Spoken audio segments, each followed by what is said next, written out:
Bless her, she tried very hard. So no screamers on set. But if you look at the film, there's loads. This week we have a very special guest, the writer and director of Solars United, Sara Harrak. It had the world premiere at BFI Flair and just had a USA premiere at Wicked Queer Festival in Boston. Very exciting. Welcome to the studio, Sara. Thank you.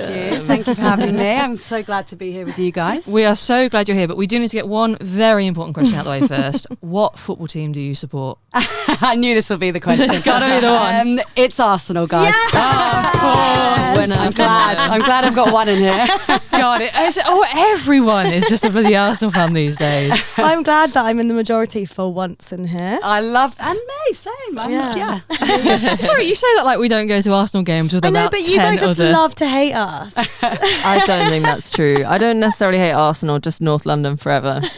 It's a divisive track in this studio. So jumping straight to the film, loved it so much, watched it a few times on repeat. Oh. But I think actually what really stood out to me the most was how you can tell it's that really authentic love of football and it's really grounded in that and it really comes across. So what was your journey into football? Like, was it something you loved as a kid or did you pick it up as an adult? Or Yeah, hugely. I loved football when I was a kid, and it's so nice to see the reflection of the young kids nowadays and the young girls nowadays, and the diversity that are playing now, and it's so open. Even today I was cycling around and I seen these young girls playing football, and it's just so lovely to see, because I didn't have that when I was younger. And I even had, I'm half Moroccan, and I used to love playing football when I was younger, and I remember going to the shop and always wanting to buy a football. My dad going, no, let's play, and I'm like, no.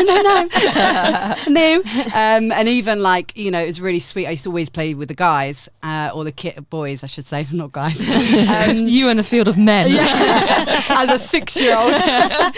Sounds about right. So, I always played, and I ended up sort of getting pushed more into netball and started playing netball. But I loved team sports. That was always my thing. And then, life happened, going out, enjoying life, that sort of thing, being young. And then basically I moved to Bali for about 3 years. Just casually. Just casual, unintentional. It happened by chance whilst I was out there, because obviously, you have a lot of free time out there. And I got back into sports and I started playing football again, and I was like, oh my God, this is what I was missing. I was missing these team sports. And it was like a variety of experience, let's say. It was insane, to be fair. And then I came back to London wanting to make new friends, and of course I went, let's do a team sport, let's do football. And then through that I went to Clapton Open Access, which is so brilliant and great ethos. And from that I then found my team called Bangers FC. That's a great name. I think we play Bang. I think it was an ex-girlfriend have played Bangers a few times actually recently on our Wednesday night leagues. Yes, probably. Sounds about right. I'm hoping we won. Again, that's something that came across. It's like if football teams, they become not just the team, it's not just a sport, but it's like that community and that social life. And was that something you really wanted to get across with Solars? Hugely. Essentially I wanted to, like I said, with Bangers, I went there, part of the reason was to also make friends. And I remember the first summer that I joined, it was like all encompassing. Like we were playing Wednesdays, Saturdays, going out all weekend. You know what I mean? Like, takes over your life. Yeah, it really does. It really can. in a really beautiful way. And I really wanted to reflect, because we were all very different as well. Like, I don't know if you find this with your team. It's like everyone's so different, but everyone really gets along so well. And completely. That's what's so beautiful about it. And I really wanted to show that, yes, it's about football, but also it's about the community, the acceptance and the belonging within that. Yeah. I think as well, like these teams, you find amazing community in it. And as well in football, there's obviously loads of like kind of tricky queer relationship, friendship, navigation that goes on. Yes. And that's obviously a massive I love how we're all laughing. Oh, we know that. everyone's been there in some way. That's obviously a massive part of the film as well. So how did you find navigating that in the film? Was that an important part of this team for you? Yeah, so it's really funny. I've been doing a lot of PR for this film, obviously, and I showed the trailer at the Baller FC, actually. They're brilliant. Oh, cool. And someone came up to me and said, "So wait, can I just check? There is a queer relationship in this, right?" We need it to be authentic. Yeah, exactly. And I was like, of course. I couldn't do it any other way. And it was like, previously, obviously, everyone's laughing about sort of relationships and stuff within the football team. It does happen. So it's like, and it is complicated because they are friends, and you don't want to ruin the relationship because you don't want to ruin your friendship because the team means so much to you. And obviously in the film, you can see how it could go wrong, basically. So it was important to me. And it's, again, I think everything that I was trying to show in the film was based on reality as much as possible. Obviously, we have a lot of humour and comedy in it, but I wanted to make it as authentic as possible. And I think from what everyone says to me, everyone really wants to see the queer relationships in this female football. People have been burned before by Bend It Like Beckham, so we need that actual queer representation. Exactly. It's like, guys, this is not the story. We want to see some loving or failure in loving sometimes. I think people are going to be calling you for a part 2, definitely. I mean, because we don't want to spoil the ending. We don't want to spoil what happens. But the moment, the sort of, I said, a declaration scene at the end, it felt very much like peak British rom-com. Like, the timing's wrong, but I've got to blurt it out. I've got to do it.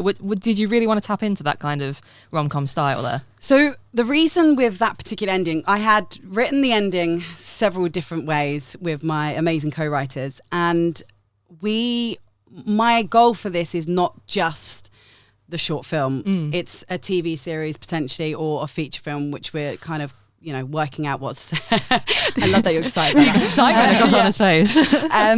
So that was the future.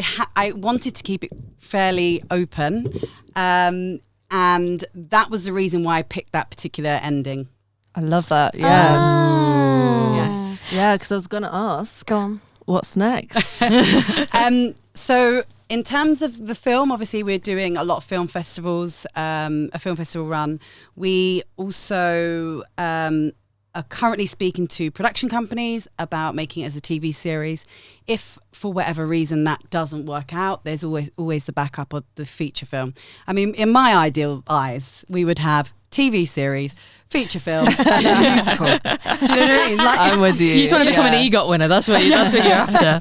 And then like the film, feature film, part 2, sequel, keep it going. trilogy. official companion podcast. Like, that's what we can do. Well, maybe the cast come to the podcast. I don't know. Maybe write in an episode where they come here. Who knows? mean, I think we should just get this on script right now and have this locked down somehow. Like Gary Lineker and Bend It Like Beckham. Yeah. Oh my God, yes.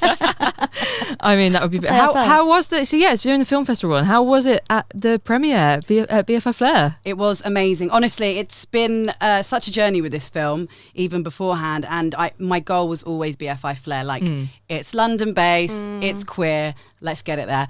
And the audience reaction, like I was in the audience as well, and it was just laughed. Like, people were really laughing, and I was like, yeah. This is what everyone needs right now. Do you know what I mean? We all need to be laughing. And B, for me as a director, it was like, okay, cool, this hit. Do you know what I mean? And it's very reassuring, which we all need as artists.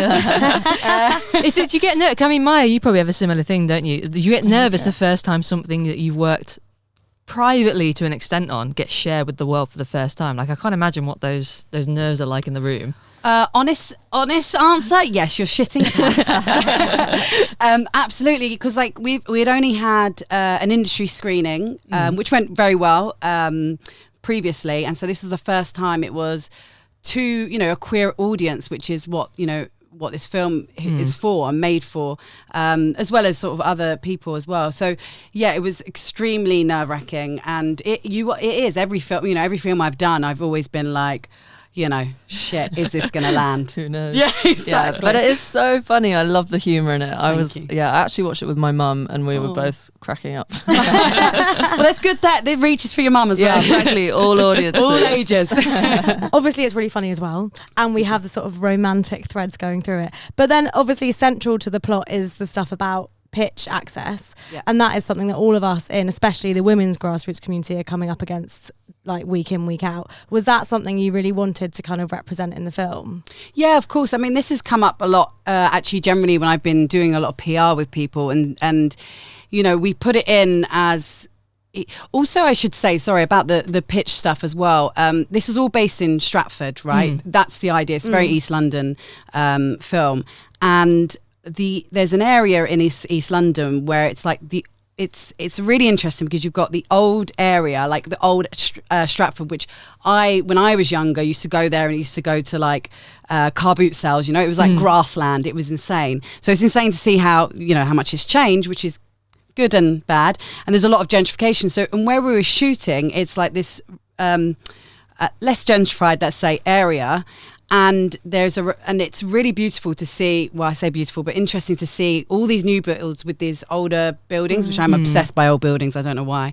And it was also just about gentrification. So the idea was also the pitch was going to get sort of developed, and it was a bit of a reflection of that as well, because I wanted to kind of highlight what is lost and its community, and it's consistently communities are being sort of chopped up and broken away, which is, I think, what we are lacking in London in particular. So yes, there is that reflection of the reality of women sort of getting sidelined all the time, but it's also a reflection of gentrification and what that does to let's say minority groups or however you want to say it. Yeah, there was I think, I can't remember the artist group behind it, but there was something recently on a similar vein where they were protesting against the amount of no ball games and like signs like stopping kids from being able to play football in the street. And it's always when you get these new developments pop up and then all of a sudden these signs appear and stopping kids, stopping loitering, stopping football. And it just shuts down so many places for people to find like friends and community, and kicking a ball about in the street with your mates is such like a foundational part. And so much of London life now is about, it feels like, tamping down on that in a really unfortunate way. Yeah, I mean, it's all about, sadly, it's all about sort of this idea of secular living and stuff like that. But as we all know, and as we all crave, and that's why these communities, football communities, are so important to people. And I've experienced it in my own team. And it's so important to have that. And who doesn't like loitering? I mean, come on. I do it every Saturday. Honestly, what else is there to do? Exactly. Like big hobby when I was a teenager, to loiter. I was great at it. And were any of the characters based on your teammates? Let's say it's inspired. I think that's. Do you think they would recognise themselves? Have they watched it? They have. So yes, a few of them have. They came to BFI Flair, and I was actually very nervous for them to come, because obviously, you know, it is a film about football and stuff, and grassroots football, and you wanted them to like it and to be like, guys, this is, and sort of drawing on your collective experience. Yeah, of almost. course, yeah, and they absolutely loved it, which was it was really, really lovely, and they're very proud, very proud. Did you involve them in? Was there a training regime for the cast, or were any of them coming to it with football experience, or did bangers become the coaches behind the scenes?